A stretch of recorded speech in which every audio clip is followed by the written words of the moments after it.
sir. Good morning to you, and thank you for your time. Good morning, Bill. Do something that's difficult. Get inside of the head of the leaders of North Korea. What are they trying to get out of this?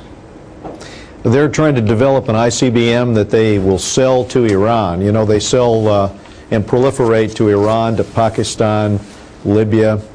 And so what they're looking at is hard currency. They can sell this technology. They can also utilize it themselves. But what we should be looking at is how to change those incentives for the North Korean regime. Well, one of the things you said, I believe it was over the weekend, that the more they act like this, the more concessions they gain. If you believe that, what sort of concessions are they after? Well, they're after a resumption of the six-party talks, which is what the administration will probably do. What we should be doing is exactly what we did when they were counterfeiting our currency. We ought to move on the Bank of Delta Asia and close down the accounts that they use there for their hard currency.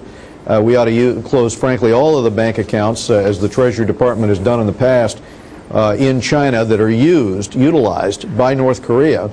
And we should get the South Koreans active in the Proliferation Security Initiative so that we stop the export of missile parts. 40% of their currency is the export of missile parts, drugs, and counterfeiting our own currency in order to pay for for the launch that you just saw. And so if we cut off that money, they can't pay their generals. That all may be very true, and I apologize about the interruption here, but the North Koreans may also be concluding that the U.S., China, you can't do anything.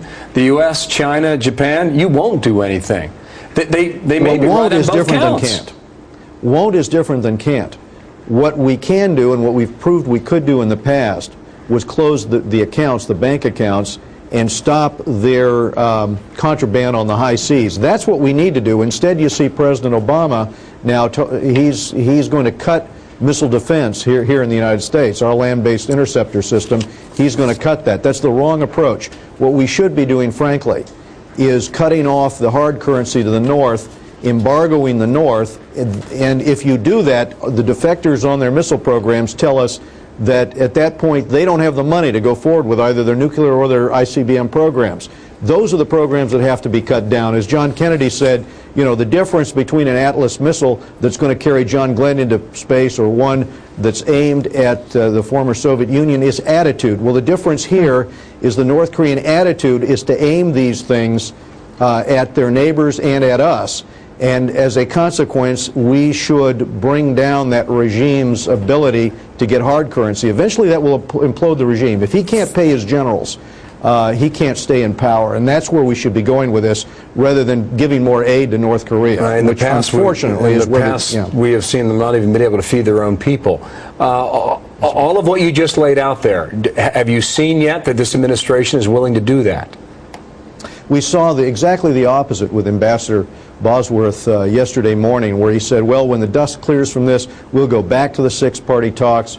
Appeasement is basically the policy that the administration is pursuing, whereas the policy needs to be to embargo and cut off not only the hard currency, but the ability to ship missile parts out of the country. If we effectively do that, then we've changed the incentives. But as long as we're playing Kim Jong-il's game, he's just getting stronger, and he's getting more currency that he can put into his nuclear program. We've already seen the Israelis have to take out a nuclear program in Syria on the banks of the Euphrates, which was going to make nuclear weapons. We know where this guy's headed with this. The time to act is now. Well, if other countries cared, not just ours, you'd see a lot more action in the UN. We saw a meeting late yesterday at the Security Council, but I don't see anything on the schedule today outside of a meeting that regards Antarctica. And everybody's in concurrence except for China and Russia. Yeah. China and Russia are the two impediments to this, but we can work around them by using our Treasury Department, putting pressure on the international financial system, and closing the offshore bank accounts that Kim Jong-il uses to fund these kinds of programs. You make some interesting points, and we'll see if they act on them. Thank you, sir. Ed Royce out of California. Thanks for coming on today. You got it, Megan. Antarctica.